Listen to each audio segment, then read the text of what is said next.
Thank you all for joining us again on one of our lectures. We have a few more coming up, and then, as Angela pointed out, we're going to have a live exhibition at the Helms opening June 17th. So we're really excited about that as well.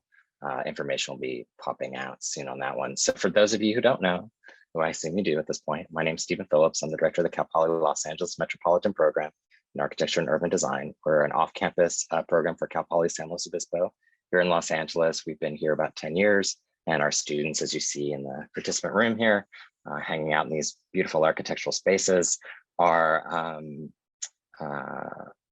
here from San Luis Obispo. Not actually, now we're all online, so we're all over the world actually at this point, but some in San Luis Obispo, some in Los Angeles, but typically we're down in LA. The students intern in offices 2 times a week, and then we have studios with about 5 or 6 faculty.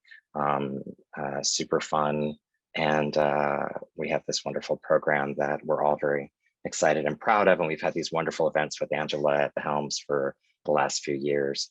So I should probably say we do have some wonderful support from, of course, the Helms Bakery District, but also HMC Architects, Arc Graphics, the AI LA, Bulltaup, Morphosis, AC Martin, Co-Architects, and Theater DNA, who help support our program and these events that we have. So I don't want to take up too much time. I really am excited for this lecture today, and I apologize for all my any of my errors in saying some of these great words. I guess they're not all Swiss, some are a variety of words, right? Anyway, we'll get that right. So Jeannette Kuo is an architect who I met actually when she was a Maybach fellow, very early in her career, already a very successful person. She's the founding partner of Kara Mook Kuo, based in Zurich, and she's actually in Zurich, Switzerland now. We would have never gotten this to happen otherwise without being online, so thank you for being here. This is an office that was established in 2010 with Unal Karmuk. The work of the office focuses on the intersection of spatial concepts and constructive technologies, recognizing architecture as a social and material discipline. The office works on projects of a range of scales, from schools and housing to complex cultural projects, and has been published in numerous international journals, including Archithesa work, Bao and Wonen, Metropolis, and Casabella. In 2010, Kara Mook Kuo was documented in issue 196 of El Croquis in monographs. Recent projects include the International Sports Sciences Institute in Lausanne, and the Augusta Marica Archaeological Center in Baden Secondary School, and Cham Apartments. This year, they were also recognized by Domus as one of the 50 best architecture firms of 2020. Congratulations. Beyond her practice, Kuo regularly contributes to the architectural discourse through her academic commitments and writings, as well as participation in conferences and symposia. Her publication, A Typical Plan, projects and essays on identity, flexibility, and atmosphere in the office building, received the 2013 Most Beautiful Swiss Book Award. This was followed by the critically acclaimed Space and Production, projects and essays on rationality, atmosphere, and expression in the industrial building in 2015. She regularly serves on international competition juries, and most recently was European jury president for the Lafarge Holcomb Awards for Sustainable Construction. In 2006, Kuo was a recipient of the very competitive Maybach Teaching Fellowship at UC Berkeley, which no longer, I think, exists, sadly, and has also taught at MIT. From 2011 to 2014, she held a visiting professorship at the École Polytechnique Fédérale de Lausanne before joining the faculty at the GSD in 2016. In addition, she has lectured and been a guest critic at numerous institutions such as ETH Zurich, Columbia University, the Cooper Union, Rhode Island School of Design, Académie d'Architecture, Arquitectura Mendrisio, and Pratt Institute, Hong Kong University, and the University of Toronto. Kuo received her Bachelor's of Arts in Architecture from UC Berkeley, a Master's of Architecture with distinction from Harvard GSD, and a Master of Advanced Studies from ETH in Zurich. Please join me in welcoming Jeannette Kuo. Thank you, Jeannette. Thank you. Thank you, Stephen, for the invitation, and also for that introduction. Before I get started, I'll just say that I'm very pleased to be able to be back in LA again. Actually, it's funny because the last physical in-person lecture that I gave was in LA, and in fact, I was there the day that they canceled the LA Marathon, and that was kind of the, you know, the kind of let's say preview to what was to come. So that was really right before the lockdown. But anyways, I'm going to get started now so we can see a little bit oh, I need to be given screen sharing rights, I believe.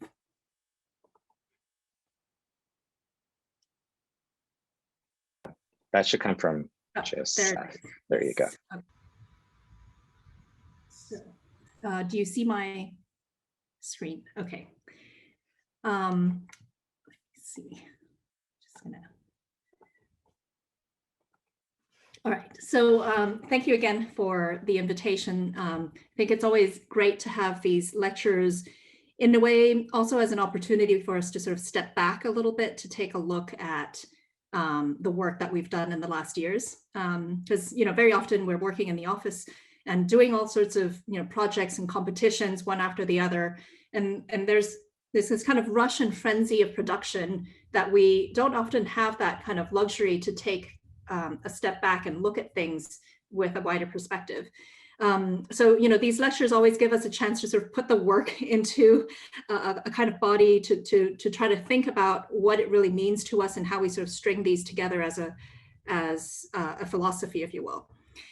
So today I'm going to be showing 4 projects that we completed recently that I'll focus more in depth on, but I'd also like to take a first sort of chunk of time to revisit some of the interests that we've had, and also, you know, some of the ways in which these kind of recurring themes have played out in our work in the past decade.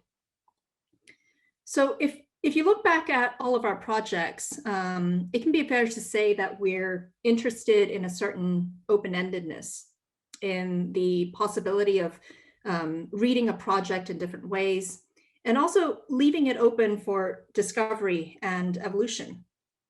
Sometimes this is a subtle ambiguity in the form of a building, things that don't always appear as they are. Other times it's the juxtaposition of radically different experiences that are kind of loosely held together in one form, a form that's often not exactly as perfect or as symmetrical as what they initially imply. And what we've always tried to avoid is to kind of resolve these types of quirky moments too completely. More often, we'd rather embrace the differences, to kind of accept the coexistence of multiple conditions and how we, you know, may perceive and encounter them from different perspectives. Sometimes, you know, through a nesting of different logics, one inside of another. And other times it's the kind of friction between 2 logics that somehow coexist spatially, creating these parallel worlds. This fascination plays itself out differently depending on the kind of specificity of each project, its site, its program, its agenda. And if you look at the work superficially, you might say that they fall under 2 broad categories: the kind of more formally driven ones, sort of more shapy buildings like this one that are kind of driven by site constraints or site ambitions, or on the other hand, the kind of system-driven ones where the programmatic logics seem to be sort of given priority. And taken on face value, these 2 tendencies seem to suggest a kind of split personality in our work. People often mistaken them by stylistic association or aesthetic association, rather than through the kind of generative questions and the process that we take. We'd like to argue that they represent, in fact, the same predominant interests, but simply with very different endgames. In each case, you can say that there's an attempt to sort of break away from a singular definition of space, from a kind of overarching experience, and that there is a search for alternative ways of understanding spatial relationships, for experimenting with adjacencies and thresholds. And these multiple experiences are contrasted with usually a more sort of unifying exterior presence. None of the projects can be understood through any single drawing, and none of the drawings really quite translate into any single reality. The layering and sequencing of space, the nesting of logics, the unresolved dualities are the complexities of an inner world that we've been exploring over and over. These interior worlds are more often than not held loosely together through a more subtle, muted expression. The precise but often quieter response to a context is in some ways perhaps our way of acknowledging architecture's more covert role as part of a larger urban fabric, while the surprises inside really celebrate the kind of individuality and the colors of life within. Even in the more specific sort of formal experiments, the monoliths, we're still searching for those types of moments that avoid this kind of direct one-to-one translation from the outside to the inside. I don't know if any of you are familiar with Aikido. Aikido is a form of martial arts, which is particular in the sense that it's not an aggressive practice like jiu-jitsu or karate. In Aikido, instead of attacking, you wait to be attacked. In fact, it's all about using the energy of the attacker to then flip the situation. It's a subversive type of offense that's disguised as defense. And it requires that you be aware of your context and to, in some sense, anticipate what's coming your way so that with the least amount of effort, you'd be able to control the situation. You can see that we've been trying to look for the Aikido way of designing, to accept or even embrace the constraints and to rechannel them as design tactics.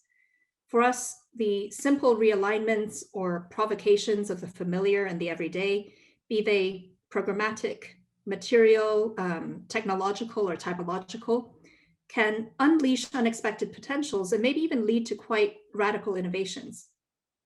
In the end, it's our attempt at getting to a kind of robustness in architecture that's not defined through a kind of forceful imposition or a kind of exuberant expression, but really through the simple framing of a place, like the outline of this dining table. And ultimately, what's important is not so much the table itself, but what can happen on and around it.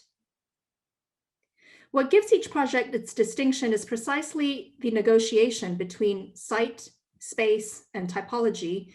And of course, what comes out on top is never really the same. The work is never about a kind of radical break with history and tradition. I think these are both important to us, but rather a kind of a tweaking, a minor adjustment that brings about change from within. But in each of these projects, there are these kind of recurring obsessions. We're testing the line between the ordinary and the spectacular, between the quiet and the expressive, between the role of architecture as a mediator in the urban realm and the political role of architecture as a lived space of our collectivity. And I think if we are to be completely honest, we never really go into a project knowing what will come out on the other end. Every project is a process of learning and exploring, and also ultimately of challenging our assumptions. So I'm going to start with the first project, the Ham Apartments. This was the first residential building that we completed here in Switzerland. This project is significant for us on many levels because it highlights some of the issues that are most critical today in the urbanization of Switzerland. In fact, the most urgent areas of consideration are not so much the cities or the kind of rural landscapes that you see sort of in Swiss postcards, but rather the kind of, not necessarily suburban, but this kind of amorphous agglomeration around sort of secondary cities like Ham, where growth has often been unplanned, leading to sort of a type of urban sprawl that is maybe slightly denser than what happens in LA, but nevertheless a kind of sprawl within the Swiss landscape. And much of this sprawl is speculative, without character, with many of the towns essentially losing their kind of identity. And with a lot of the kind of, developer-driven fabric that really, is quite generic. But when you think of sustainable development and sustainable urbanization, and what that also means in terms of, social sustainability, a large part of that is to ensure a kind of strong local character and a sort of identity to a place while densifying the kind of centers. So the site is this kind of last parcel that you see here in the red at the entrance to the kind of historical core of the town that stretches really sort of towards the west. The prominence of the site at this bifurcation is both its kind of appeal and also its Achilles heel.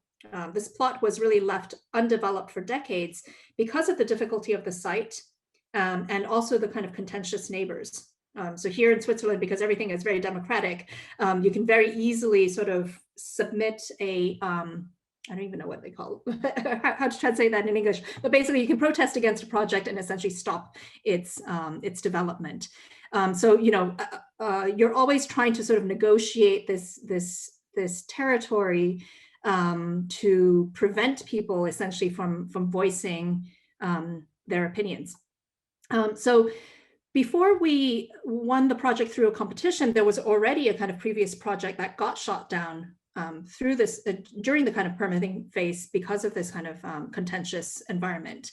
And so, the clients had organized a competition to try to find a project that would be acceptable to the community. What used to be on the site was this kind of old farmhouse, which you still see in this Google image, that really was just a single family farmhouse that stood empty for decades. So it really was a very underused site. And part of the difficulty really was, in maximizing the kind of buildable envelope and within a kind of very small plot of land. And the building codes in Switzerland typically allow a kind of extra floor that's called the Attika, or this kind of roof unit, this penthouse, as long as it follows a kind of equal setback. And this leads to a kind of typology that's very prevalent in this area, which looks like a hat sitting on top of a building. And of course, we were very allergic, let's say, to that as a visual identity for this building. And we discovered that in this town, the Attika, or this kind of last floor, is defined not by this kind of equal setback, but by two overlapping rules. First, that the Attika has to be less than 60% of the floor area below, and that there has to be a setback from the longest facade. But we also discovered that you can protrude the volume over the buildable footprint as long as it doesn't happen over more than a third of the facade. So that basically, gave us these rules to sort of, let's say, tweak and hack into to essentially find the form of the building. So gaming these local codes allowed us to essentially grow the appearance of the building by one floor to accentuate this kind of narrow and slender tip, giving the building a rather vertical presence, almost like the Flatiron in New York, or that's like a mini version of the Flatiron. We were also able to sort of manipulate the form to gain additional space with the 1/3 rule. So instead of responding to each site or programmatic condition as a kind of additional volume or element, we allowed the volume itself to sort of mutate, to peel away, or to sort of merge where necessary, so that in the end, the building seems to be constantly changing as you move around it. So based on where you're looking at it from, there's this kind of ambiguity between reading it as this kind of singular form or as a kind of aggregation of multiple forms, in this case, almost like a Siamese twin, at the other end. And given the kind of particularities of the triangular form of the parcel, we were interested in understanding the kind of possible organizational strategies of this type of geometry. But beyond the kind of difficulty of the form, there was the added challenge of its small size. we realized, after doing this research, that it was all, in fact, rather unapplicable to our site, because the buildable footprint was only about roughly 2,000 square feet, with the tip of the form being less than 12 feet wide. That meant that we were only able to get about 2 average size apartments onto each floor. And so the idea became, how to come up with living experiences that would capitalize on the form rather than fight against it. And we also didn't want to just sort of cookie cut the form into sort of self-similar apartments. So for us, it was interesting to think of 2 related spatial anchors that would define each of the 2 apartments. A panorama room that would be the kind of, let's say, selling point for the narrow apartment to the west, a kind of apartment for extroverts, you could say, and an apartment that would have this kind of central living hall that would characterize the deep plan on the other end of the building where it got really fat. And in this project, we also explored the idea of a cellular plan without corridors, where movement happens very directly from room to room. And then when you move up to the penthouse, this apartment was meant for the owners of the building, so the people that actually would sort of own that last unit, but then rent out the other ones below. So the private and common areas are separated by this kind of circulation core that would come in and be already at that point privatized. And then common areas would be arranged in a kind of enfilade that leads to a kind of walled in outdoor space. And this indoor-outdoor moment allowed us, this was this kind of moment that allowed us to sort of circumvent the building codes to get this tall, narrow form that we wanted. So here you kind of see that in this model shot, this model photo that we did as part of the competition. So this was a kind of sequence of spaces that would accentuate the length of the apartment and lead to through the kitchen out to this kind of walled-in terrace. The shifting of the form produced overhangs at the entrances, and these very sort of particular moments. The cellular floor plan also kind of resulted in a layering of spaces and diagonal views. Here from the entrance of this very deep apartment, you could see, through this kind of central hall to the kitchen and then beyond. And then now within the apartment itself, this kind of hall that actually, doesn't really have a defined use necessarily. I mean, you could use it as a dining room, it could be a play space, it could be a workspace, and it really was thought about that way, that could be a space that gets defined by the users that would move in. But it also was, in some ways, a kind of distribution space, because you would come here and then all of the rooms would essentially spin off this central zone.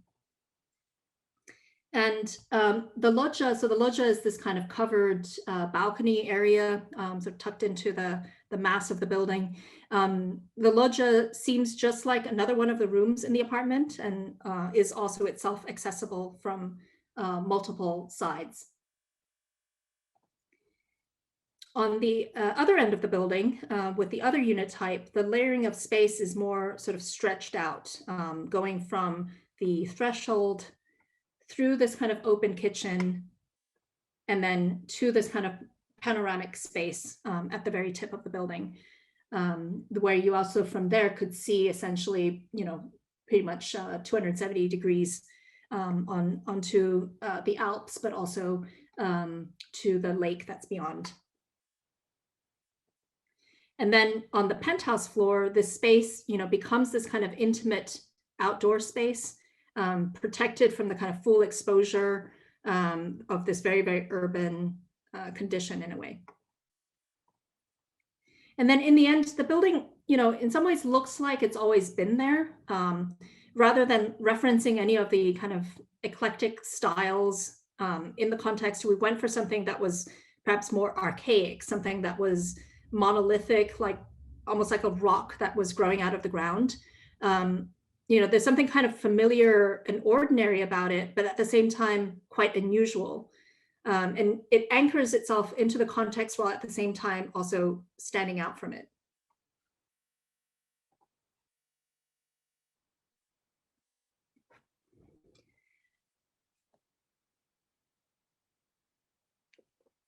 So for this next project, we actually just finished the first phase, the construction of the first phase. But unfortunately, we don't have the photos ready yet to show. We're just getting them back, hopefully in the next week from the photographer. But the project actually will go on with the second phase until end of 2022. So I will be mainly just showing the kind of design phases of it. But this is the archaeological center for Augusta Raurica. This is actually in an area just outside of Basel, the city of Basel, and it's a competition that we won in 2014. And the ability of the building to adapt to the kind of changing needs of the future is a central part of the concept of the project, also a very key, let's say, component of the competition brief.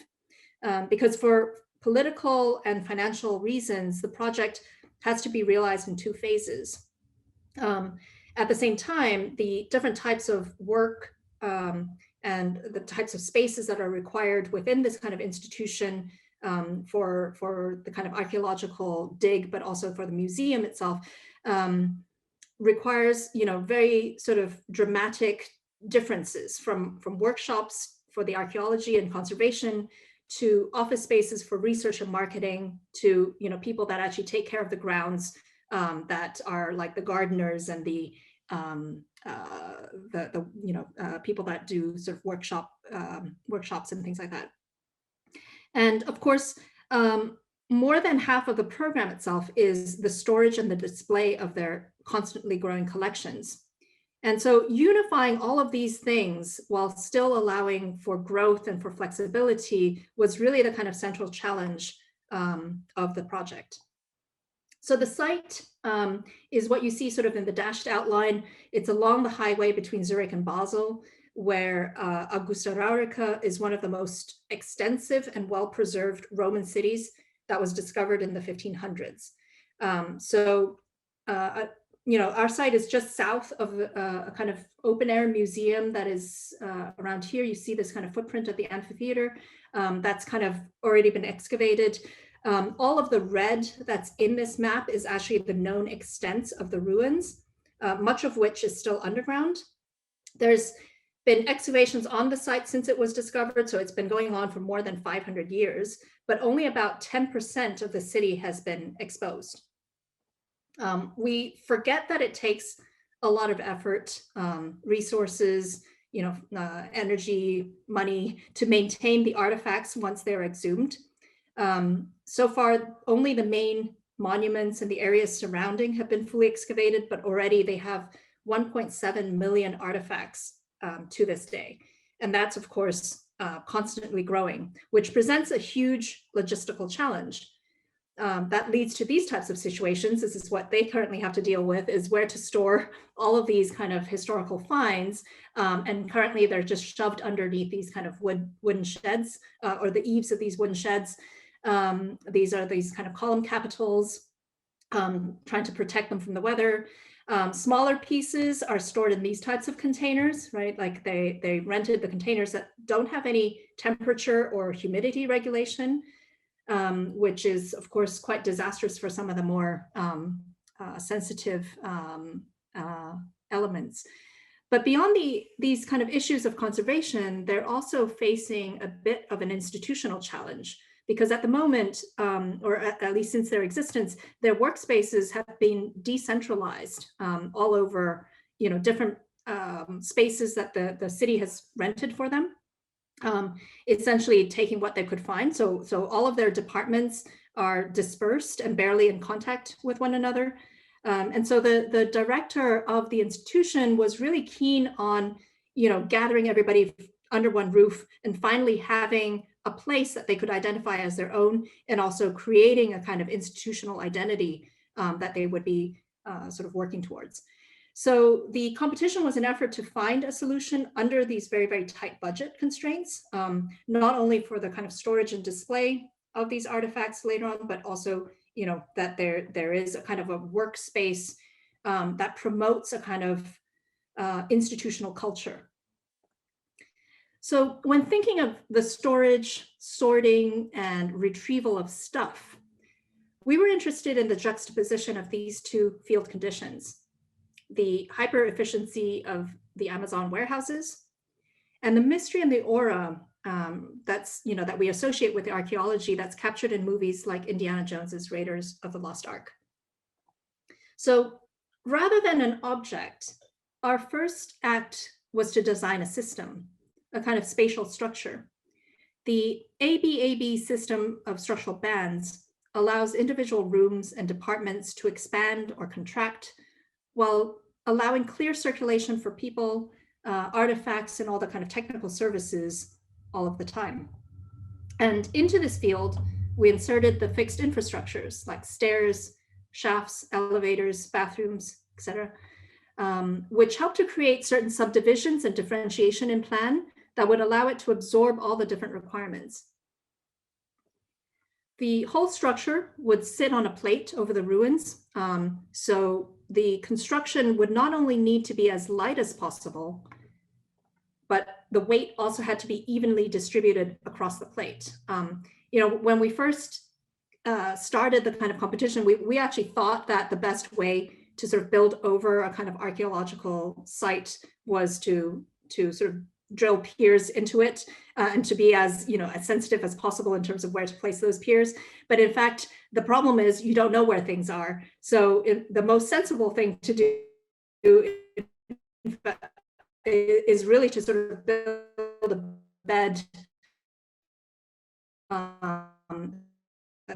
and essentially to sort of in 100 years or 50 years, when they decide that they want to actually dig underneath the building, they would essentially, you know, demount this whole demount our project. So that was also one of the concerns: is how do we build something that could be potentially taken down in 100 years time?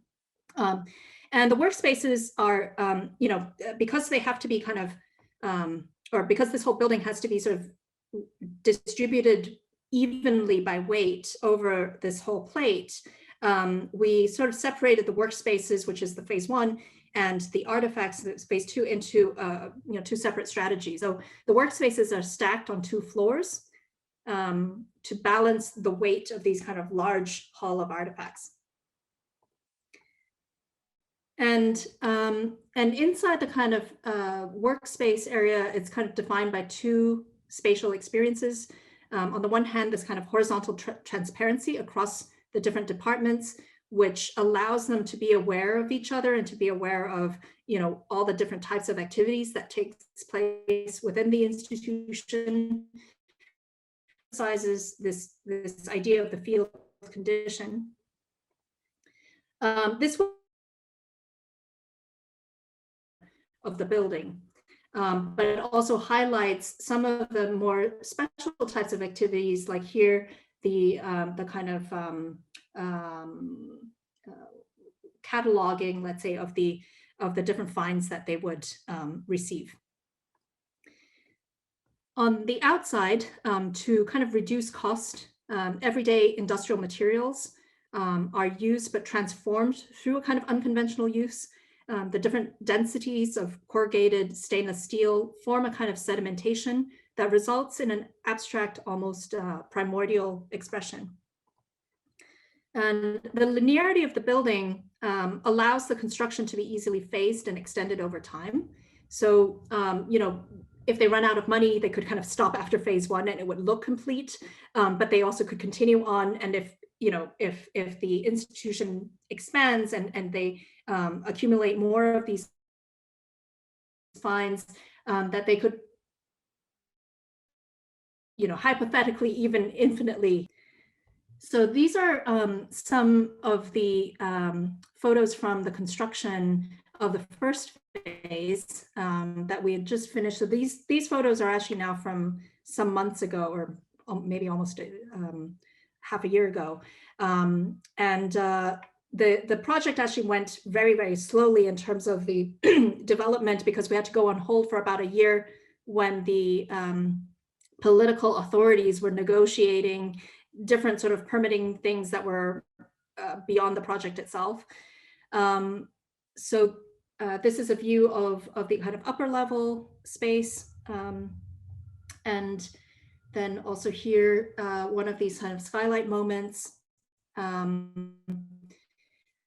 that bring in light sort of deep into the building.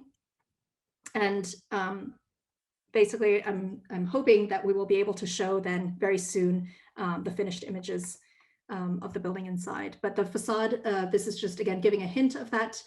These are different densities of corrugated stainless steel that's then sort of mounted in these layers.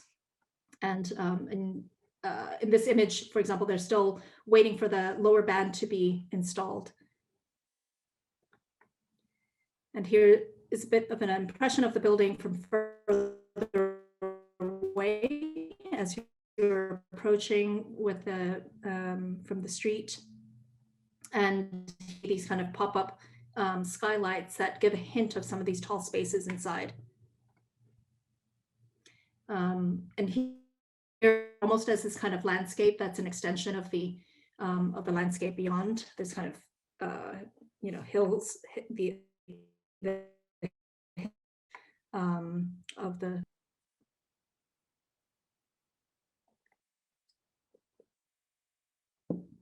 So I see some of you guys are sitting outside the House on a Slope, which is the next project that I'll be talking about. This is actually a housing project for 5 apartments, so it's a bit of a misnomer, but intentionally so.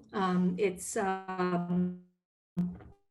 posh villa neighborhood with lake views. It's actually a type of people that actually are living in this neighborhood. It's a project, if I borrow a term from Barbara Bester, is a project of an apartment building disguised to look like a single family home. Instead of the typical, you know, subdivision into self-similar units, the diversity of units allows the client to attract a kind of wide range of mixed income renters and to create a small sort of multi-generational community on one lot. I don't know, you know, if the demographics in Switzerland are in any way similar to those in the US, but here in Switzerland, in fact, there's still the predominant, you know, housing stock that's being built is still the single family home. But the kind of demographics has changed quite dramatically, so that the typical what we think as a kind of is really a kind of minority within the sense of people that are actually looking for a home. In fact, the people that are with single parents, sort of single parent households or single person households are becoming more and more dominant as the kind of as the household type that's on the market looking for housing. So our client actually was very, very conscious about all of this and was very interested also in introducing into this kind of very affluent neighborhood more affordable housing. But here, of course, the tricky thing is that because of kind of zoning laws and the zoning envelope, it's very difficult to kind of completely change that. So that's why, in a way, it's really to kind of question how much space do we really need in each unit, and what does that mean in terms of ways of living? What does that mean in terms of luxury, and how we can kind of think about you know, domesticity within other terms. So most of the time, in this kind of, you know, neighborhood, the idea of building on a slope means that we see projects that the building envelope by approximating a lot of the kind of terrace housing towards the view of the lake. And, you know, especially in this kind of affluent neighborhood, developers use the view to sort of market that typology. But this creates this kind of self-similar units that are all oriented really just for that one purpose, putting the view above all the other qualities that you potentially might seek within the house. So we chose instead to just dumbly follow the slope, essentially offsetting this kind of existing terrain as a literal application of the buildable envelope. And this allowed us not only to integrate the building into the single family villa context with this kind of gable roof, but to produce a series of radically different apartments at different price segments, each with their distinct spatial characteristic. So you would see, for example, a split level garden unit, handicap accessible apartments on the ground floor, the pitch roof apartments on the upper levels. One of these also has become a kind of duplex unit over 2 floors.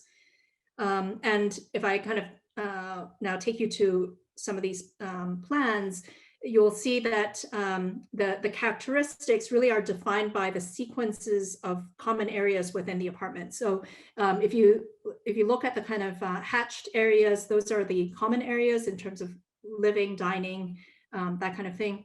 So for example, the garden unit being a split level, that's all sort of opening out towards the garden, or there's this kind of diagonal unit where you have multiple exposures from the kind of apartment to the outside. And then there's this one also where it stretches from the street all the way to the garden and sort of steps down with the landscape. And so there's the idea about, how do we provide diversity of lifestyles within one building through the kind of diversity of spaces and relationships that we set up. So each apartment has at least 2 exposures and a generous outdoor space. At the same time, they're all packed densely into this kind of larger whole, revolving around a relatively compact circulation core that's shared by everyone. And the landscape is intentionally left to be quite low maintenance because of the slope. So the slope is allowed to run naturally with only 2 sort of clear geometric interventions, 2 circles, one above at the main entrance from the street, which uses the circle to sort of negotiate a handicap ramp to the entrance, and another, which is this kind of larger circle in the garden below that becomes a kind of common gathering space for barbecues or birthday parties or children playing and things like that. So this is just one of the models that we had built to study the facade and the roof and the window compositions and things like that. We tend to build a lot of big models that then we hack into and change and work on. And so this was us wanting to test out this idea of a pigmented concrete facade, which would allow the buildings to essentially grow out of the ground without having a kind of plinth condition, but which also produces this kind of richer texture. The pigmentation of the concrete gives it this kind of velvety image in a way. So here's the building, more or less finished. We very purposefully chose to use this kind of archetypal house form along the street to break away from this kind of stigma of the apartment block. You see that it really blends into the neighborhood. The houses all along the street are single family houses, and our project very often is also mistaken for one of them. But as you get closer, you start to realize that the building is perhaps a little bit more unusual. And you realize that it sort of falls away with the landscape. And from downhill from a kind of lower vantage point, the roof appears impossibly thin, almost like this kind of sharp, weightless plane. And from the garden, you see the different balconies and also the roof cantilever, which acts as a kind of sun shading for the top apartments. The window types and the composition also purposefully obscure the kind of individual units inside. From the outside, it's difficult to tell, where one unit ends and where the other begins. And in fact, most of the time, you almost see this as like one giant house. And here inside, here in the common stairwell that leads to the apartments. So, for this community or this neighborhood, we are required to plan in a space for an elevator so that all the apartments could be handicapped accessible in the future. but we are not required to build it in on day one. So basically, in the beginning, this will serve as this kind of more generous shared stairwell that leads to all the apartments. And the stairwell is very simple. It's very straightforward in terms of the kind of rawness of the materials. We have exposed concrete, galvanized steel railings, but there's a few sort of details that we added to sort of give it a slight playfulness. So the cluster of the lights, the green doors, and also these kind of curved steel rods gives this kind of sense of lightness in the space. So now I'm going to take you guys kind of on a tour of the different apartments inside the building. And the first apartment we'll visit is the garden unit with the open kitchen and the kind of living area that's oriented towards the common backyard.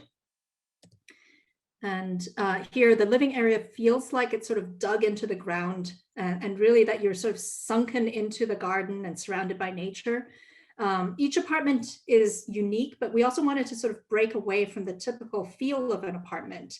So in each case, we try to look for qualities that are maybe more similar to living in a house than living in an apartment.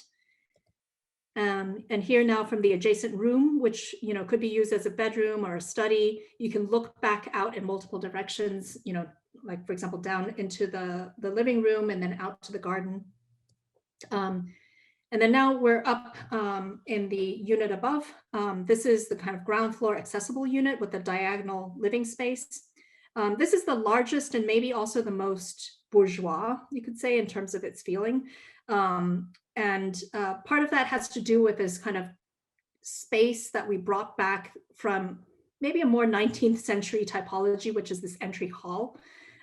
So here you've just entered the apartment and you're sort of in the central hall looking towards this kind of tall living room space. In plan, it's this kind of knuckle joint between the kitchen and the living room. And that's a hall, again, that's kind of an undefined program in a way. The hall connects the kitchen, which has this kind of picture window. And now from the kitchen, you can sort of look diagonally back again through the different spaces. So if you're cooking, you can be watching the kids playing in the hall, or maybe if you had guests coming over, you might be able to sort of chat across to them in the living room and actually, have different sets of activities taking place at the same time. So except for the kitchen, the rooms themselves are not necessarily defined through any function. This kind of central hall, again, similar to what we were trying out at the Ham apartments, could be used as this kind of dining room or an extra play space, or simply a hall to sort of deposit your coat and your hats. And one level up are two more apartments under the roof. This one stretches this entire length of the building, stretching from the street and then terracing down the landscape to end at the kind of garden side.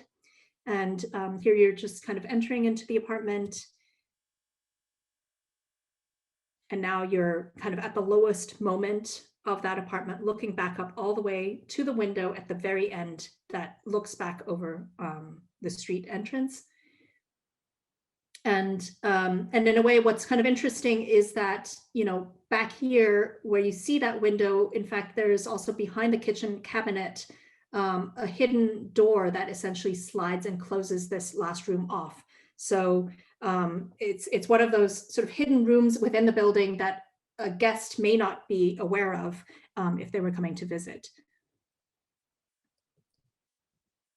And in Switzerland, you actually don't need railings for height changes that are less than 3 feet. So that's why we see a lot of the kind of terracing that we're doing within these apartments. It's allowed us to have this kind of spatial continuity in a way like an indoor landscape. And now we're in the fourth apartment, which is maybe the most heroic in terms of its views.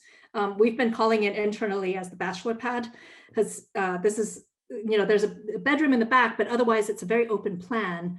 Here you're standing sort of at the kitchen, looking down into the kind of living area that then opens up to the balcony. And then now in the living room, sort of looking out through this kind of picture window.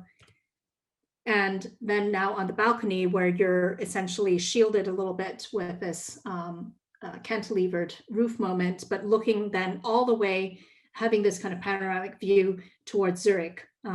So those of you that know Zurich might recognize the Prime Tower. That's this little blue dot in the back. And here, you know, the roof is not only just to protect that balcony, but really also to sort of frame that view. And this is the bedroom of this very otherwise very open unit. We felt that it was also important to have a space of retreat and a space of intimacy within this kind of unit as well. And now we'll go all the way up to the top, which is the last and the smallest unit. This is essentially a kind of duplex unit with its own internal private stair. And but even in this unit, you can see, you know, from this space here, which is a kind of living dining space, you can see sort of diagonally out and still catch a glimpse of the lake. And there's living and kitchen on the lower level, and a kind of sleeping area above, kind of loft area above. This is small but efficient as a unit, but there's also a wall of sort of inbuilt storage on the right, which separates the bed from the stair that comes up. So these 5 apartments are sort of jigsaw puzzled into this volume, which normally would be defining a single family house. And here, you know, this is the view from the neighbors, which really underscores this kind of stealth nature of the building. In fact, the dark concrete sort of fades into the background. So all you really notice is this kind of sharp, thin roof and the window frames. And even those sometimes starts to blend away with the sky. And here you see the building in the context. So, you know, to the left of it, these 2 buildings are single family homes. So you'll see ours is really not that much bigger than all the other ones that are around it. And in fact, you know, in some ways fitting quite similarly into that landscape.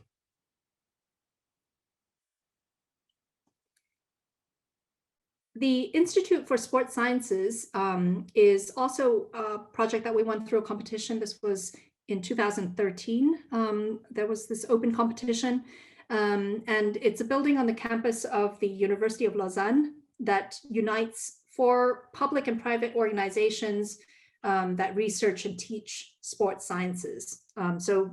That basically means that they're kind of similar to people that would be like organizing the Olympic Games, for example, or and actually one of the people that own the top floor of this building essentially organized the equivalent of the Olympics, but for university level sports.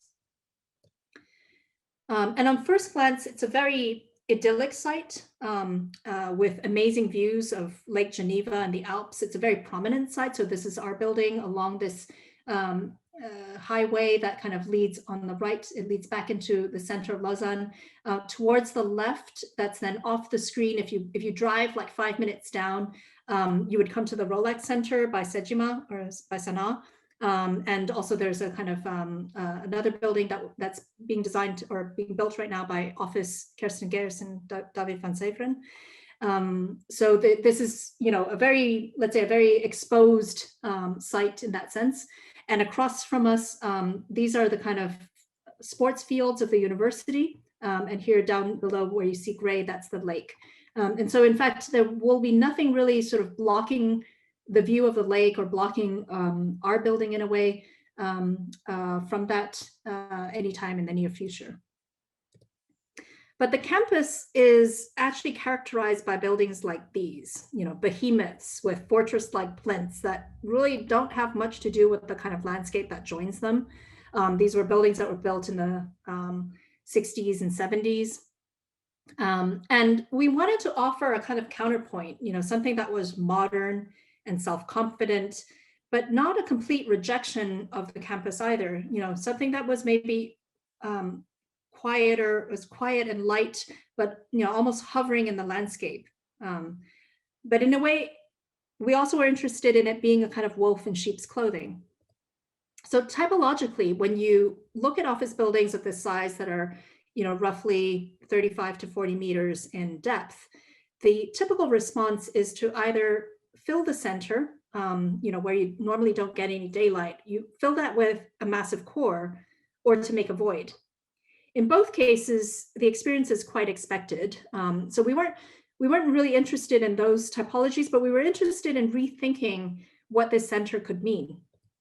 And we wondered what would happen if it was both the infrastructural core as well as the rich collective experience.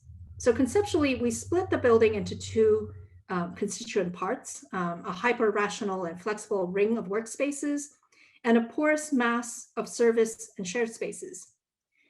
And the outer ring would accept certain conventions of office planning, the kind of modular grid based on the facade that allows for all the different sizes of offices that they ask for, as well as allowing the kind of reconfiguration or the repartitioning of the offices in the future. And there would be a kind of less than 5-meter depth or less than 15 feet depth that would allow for every workspace to have kind of optimum daylight. It would also allow us to efficiently distribute all the different infrastructures and technical services of the building through the kind of ring of the corridor that would essentially double up in this kind of onion ring type of configuration. So this hyper-rationality freed us up to explore the core as the kind of architectural experience. A series of alternating stacked bars allowed us to create this kind of internal landscape, and this mass would absorb all the spaces that don't need daylight. So the vertical shafts, the elevators, the stairs, bathrooms and kitchens, things that essentially serve each floor, but also physical testing labs. These are rooms where they essentially hook athletes up to machines and make them run, and they test their heart rates and things like that and measure all of that. And they need to be really kind of hermetic types of spaces that are very controlled, so that there wouldn't be anything sort of affecting the measurements that they would take. So all of that are in these kind of bars that you would see in this space. At the same time, this is a kind of a dynamic spatial experience and a kind of collective heart to the project. So the competition program had asked for a kind of architectural response for spaces that would allow for synergy between the 4 different users of the building. Meaning spaces where they can maybe meet informally, or spaces where they might run into each other. And for us, this internal landscape of vertical circulation would essentially offer that, acting in a way as a kind of counterpoint to the kind of private individual offices that would be in the ring around it. So this is an image of a model that we built, a physical model that we built during the competition. So this was submitted for the competition proposal, and here it is built. As you may make your way up, the space begins to open in different directions with views to different floors and also to the outside. And the sculptural form of these kind of rotating bars starts to come into view. The ring essentially allows the different entities to maintain their privacy. So you can kind of choose how or whether you would want to participate. And for people to sort of be able to also retreat into this kind of quiet space of concentration, but also be in close proximity to other things that might be happening inside the building. At the same time, the kind of visual continuity between these two worlds means that there's a kind of constant awareness of the others, and what's and also the fact that there's 4 different institutions that share this space. It was important that they were not necessarily siloed and separate from each other, but that they somehow, again, are aware of what's happening in the spaces of each other.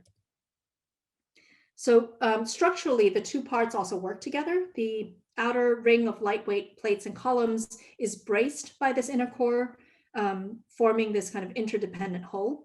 And the juxtaposition of the 2 systems produces this kind of diversity of spaces, from this very, very grand triple height type of experience, to the very intimate, where you could actually, curl up and read a book. And into this kind of rationality, we also introduced moments of kind of tactile surprise. The door handles in the building were designed together with an artist, Alois Godinot. These are very simple moments where the users come, literally into physical contact with the building. So these are oiled oak handles that are sort of haptic moments of warmth that change with time as they sort of gain patina and trace the kind of use of the building. And on an ecological level, the building is also highly performative. It satisfies the kind of highest standards of sustainability in Switzerland. The heating and cooling is actually through the kind of activated building slabs. So the concrete slabs are fed with water from the adjacent lake. That makes it a really sort of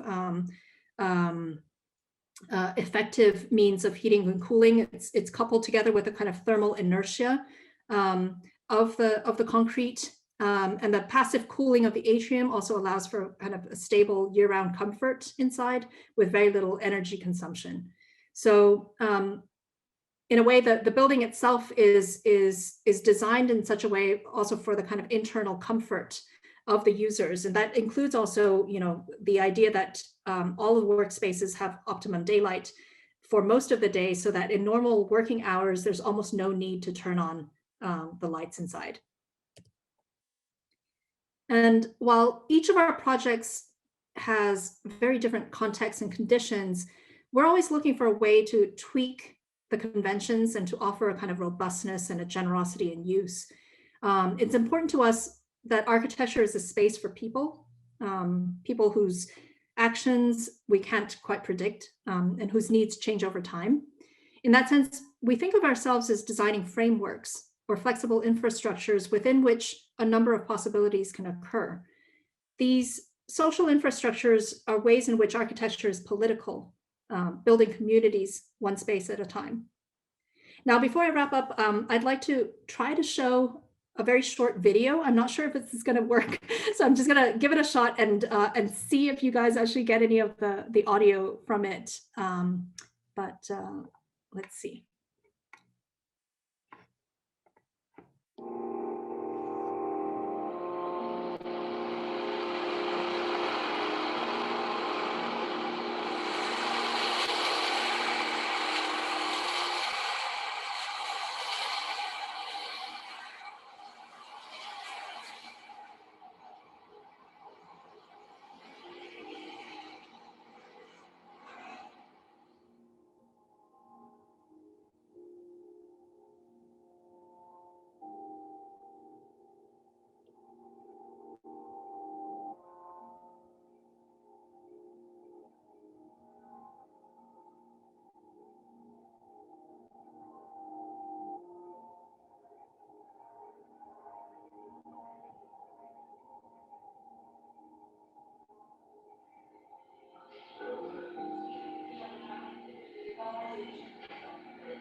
Thank you very much.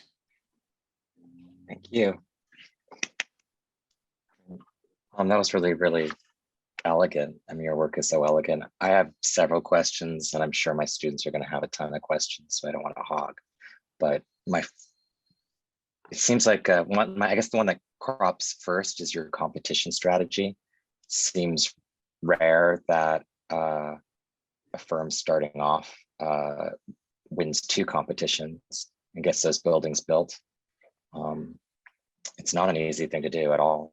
And I'm curious how you presented, or how you strategize how you're going to present, like not too much information or enough information, clear concept. I know it's a big question to ask, but it seems you've been very successful at it, not only because of the aesthetic of your work and the concept design, but it's a talent.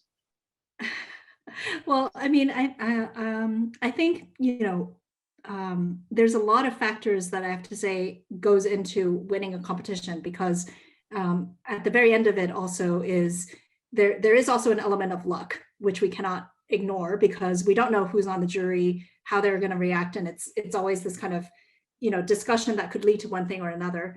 But so we were very, very lucky in the beginning. We won actually 3 in a row.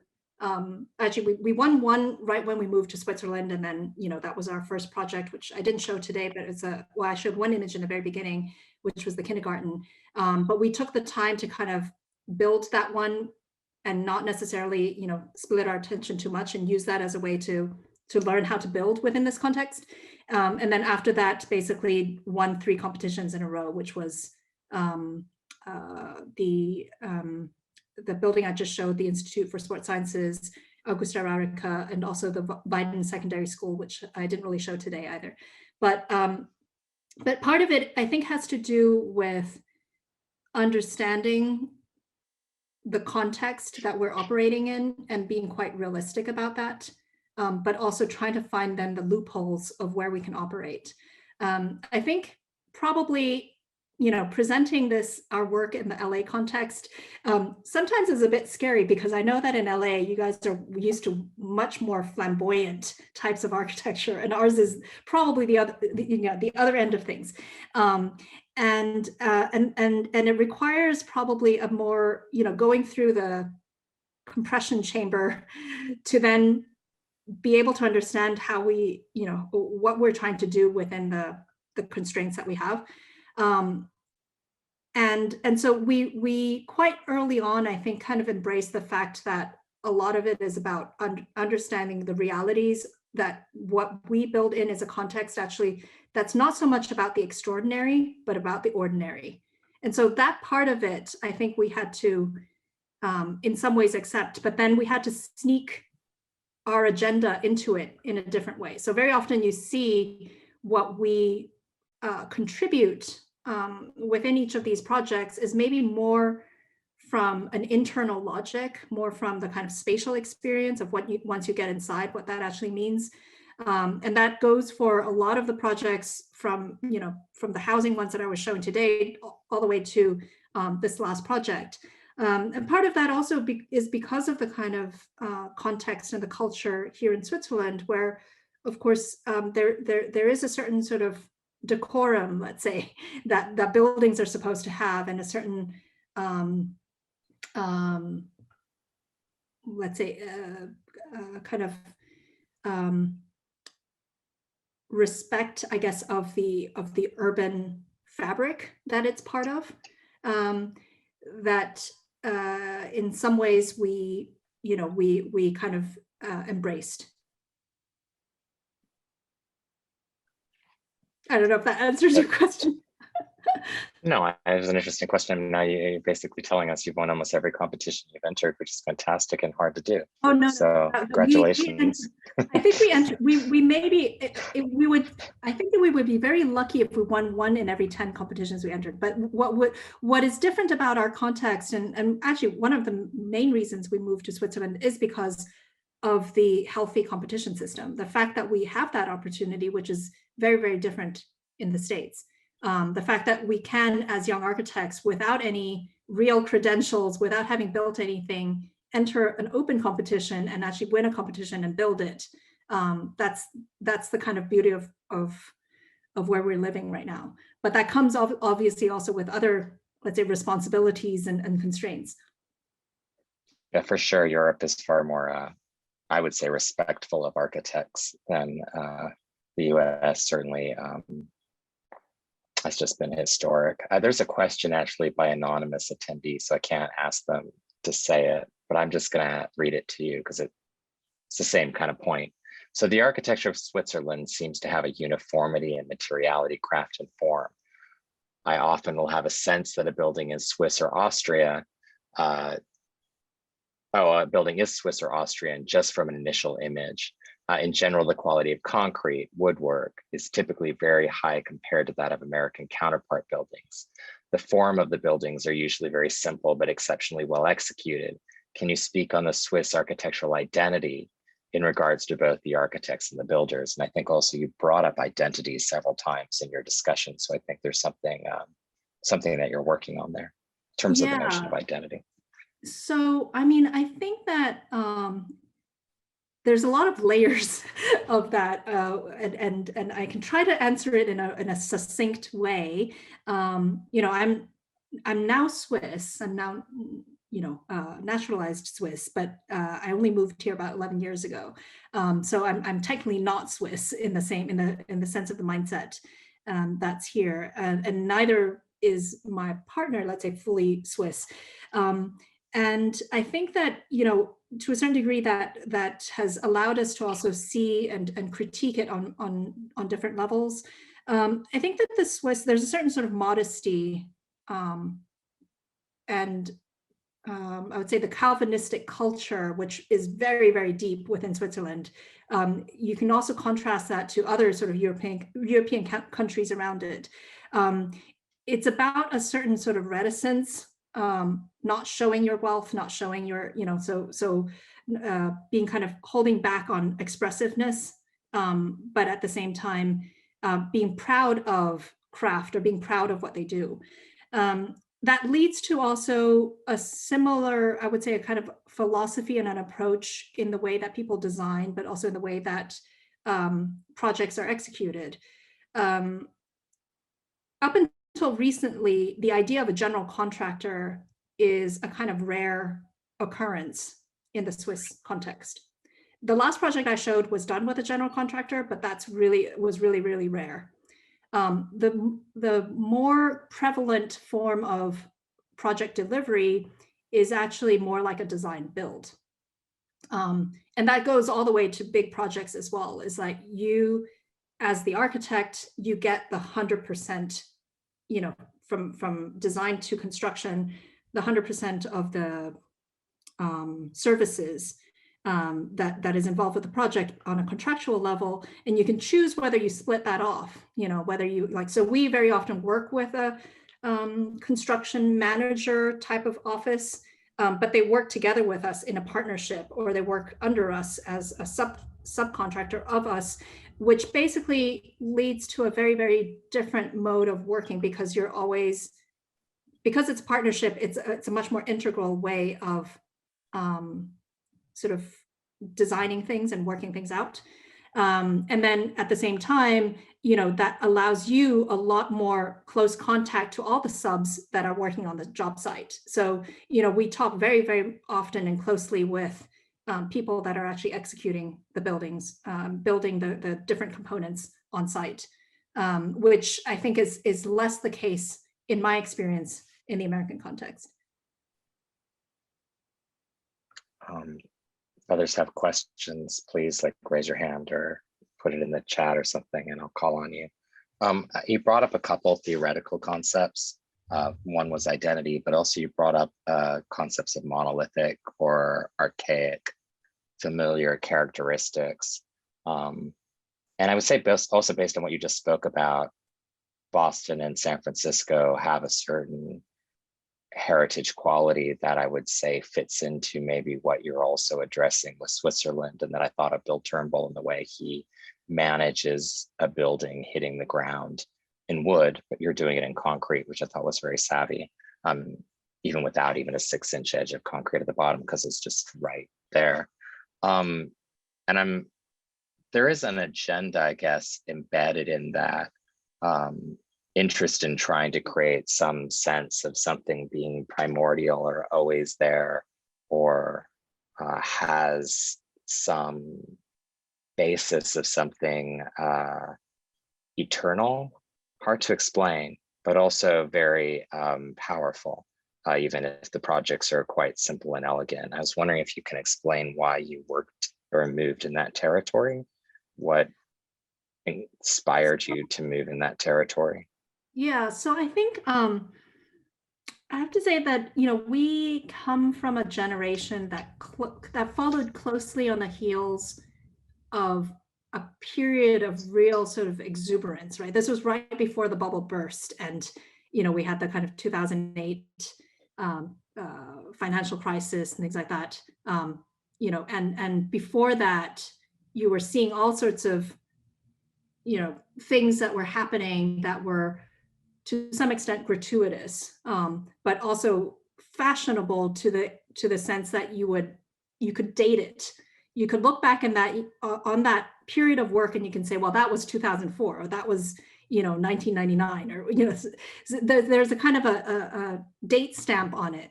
And I think we were interested actually after that to kind of re-question how to contribute more meaningfully within our built environment, what that would mean in terms of architects being involved in things that we were, you know, that architects used to be less kind of interested in. So, or at least within the American context, less interested in. So things like, you know, housing, or like, you know, more sort of everyday typologies of like office buildings and schools and things like that.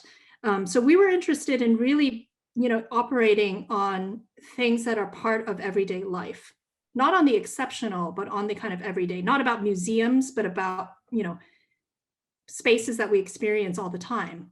And I think that led us to question, you know, how we could actually imagine occupying such spaces for long periods of time, and what that actually means, because all of a sudden, you know, you're not there for the spectacle. The spectacle wears out relatively fast. And when you need to be in a space for long periods of time, that space almost wants to be a quiet backdrop to allow you to do whatever you need to do.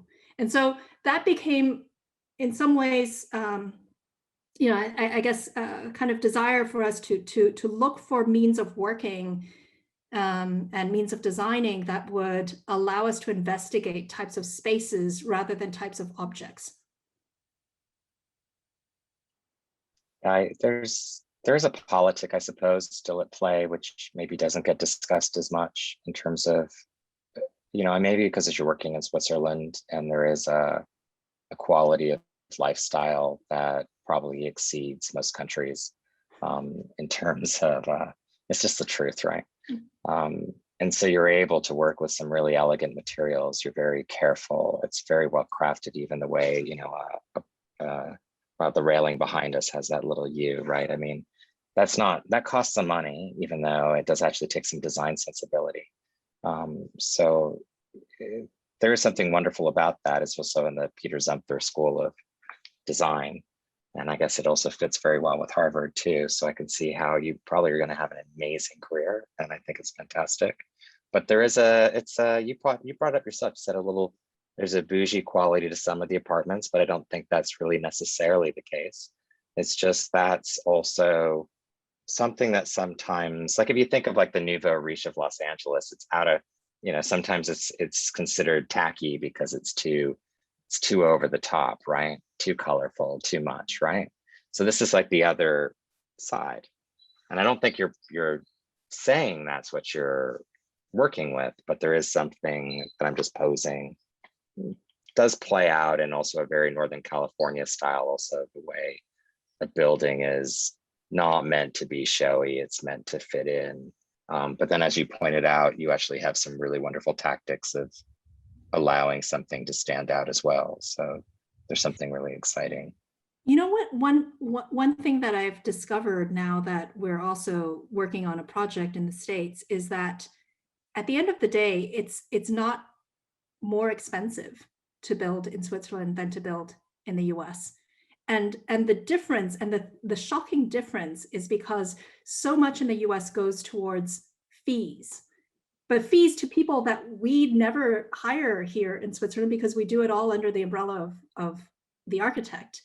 You know, I can count on one hand the number of consultants I would have in Switzerland, and we work with them super closely.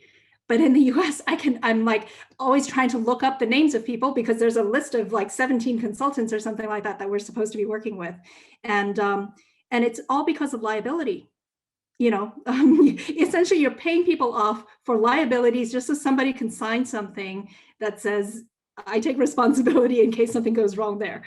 And that's something that I think we need to kind of think about and see how to kind of steer that ship differently. But yeah. I'd also say it's capitalogical too, and that there's fees, so lots of people can make money. Probably, yeah. Within a system. While it's clear to me, definitely Austria and Switzerland, Germany, a lot of European countries, they're focusing on the product and making sure the product's amazing. And there's a different agenda, I think, at play. Gabriel, you have a question? Yeah. Thank you for sharing your work. It was really great to see. The house on a slope was so awesome to look at, and I wonder if there was ever a follow-up with the people who moved in there and how they liked it. Like, is that like attention to layout typical of Swiss architecture? Because it seems pretty radical compared to some of the apartments I see here in California. Or is that all your creative genius? No, no, I cannot take credit for that. I think what we can take credit for is more the mix of typologies within that one space. But you know, housing here in Switzerland, and I would say even Switzerland within Europe being a kind of hotspot for that, is a very, very sort of healthy place of experimentation, because there's a lot of collective housing that's both publicly and privately, or let's say that's built through public and private funding, that allows for these types of experiments. You know, I was talking to a lot of colleagues. I was teaching housing actually at the GSD for a long time. And, you know, part of what I wanted to bring on board with that was really about looking at housing through typological planimetric configurations, which in the US is never really quite addressed because most apartment buildings are like, you know, double loaded corridors, and then you have them all sort of facing in one direction. And so but that's a very developer driven model. And I think it's very, very difficult in the US to actually break away from that model because of the huge sort of market pressures from developers that are driving that. And so you need to have clients and people that are actually financing the projects that are willing to sort of experiment and to say that quality, you know, that you maybe could get more financial returns from building things of better quality, that maybe is not about the short-term thinking of how much do I invest now, but what do I get back if I build something better, you know, 5-10 years down the line. So a lot of the origins of that thinking have to do with the architectural culture of Switzerland and the way they see housing collectively. Yes. For example, you know, here you would probably not be able, I mean, I think it's even by law not possible to have apartments that only have one exposure. You have to have at least two exposures, meaning that you have to have two means of getting light and air in so that you're not always just facing north, let's say. The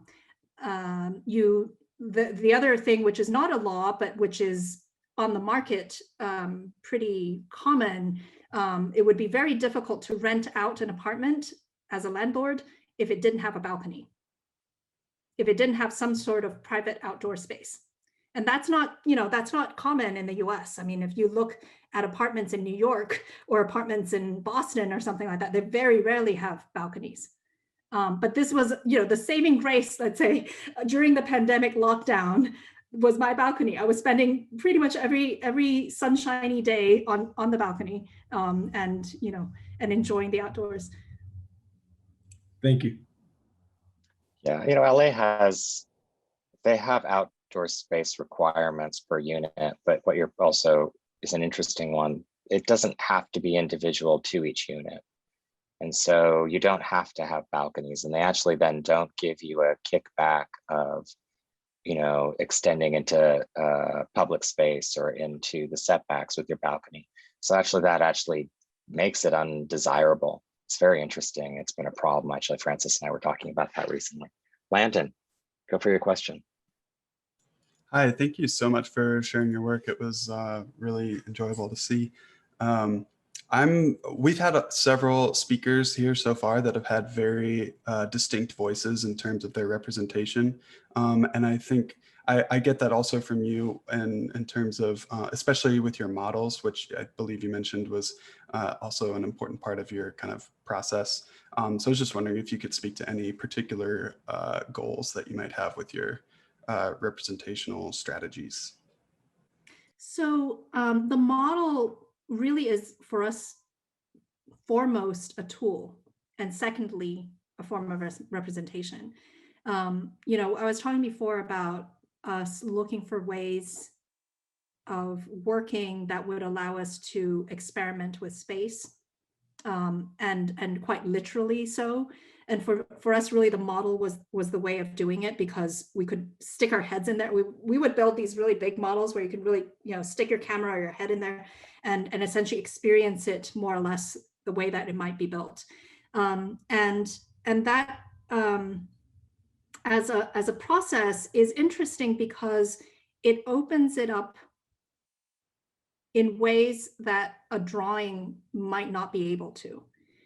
In the sense that you could take a model in its very early and almost kind of rough conceptual stages, and you can show it to your colleague, or you can show it to whoever's sitting around the meeting room table, and you can all interpret in your own way and kind of think about it in your own way and operate on it without necessarily having to have come from the same background or have the same language to sort of communicate that, because it's such a direct tool.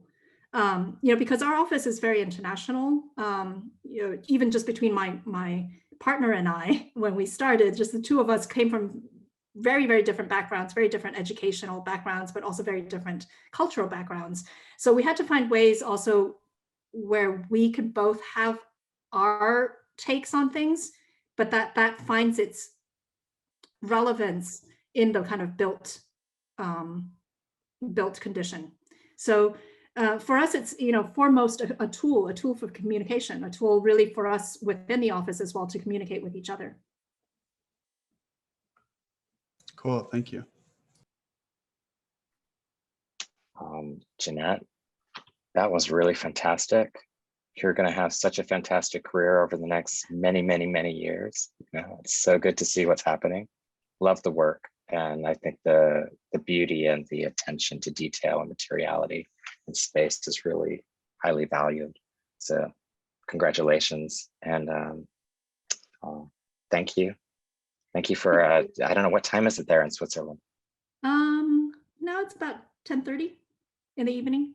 In the evening? Well, getting some sleep, right? Go enjoy your night. Thank you so much for doing this. I really, really appreciate it. I know the students do too. So, No problem. And hopefully we'll see you live here in California, or maybe even there one day soon. Probably more likely on the East Coast. Are you headed back into Harvard teaching in the fall or next year? In the fall, yes. Yeah. And do you have to be there physically? Or do you get to be there physically, I should say? Yeah, well, we will be there. I think it might, I don't know yet exactly how they have not made any official announcements, but I think it's going to be a partial mixed thing. Oh, okay. Well, but we'll see. hopefully, yeah. Yeah, we'll stay Yeah. in touch. Great. Thank you. Thank you so much. All right. Thank you. Thank you, for the everybody. invitation. Have a great rest of Bye. your day. Take care.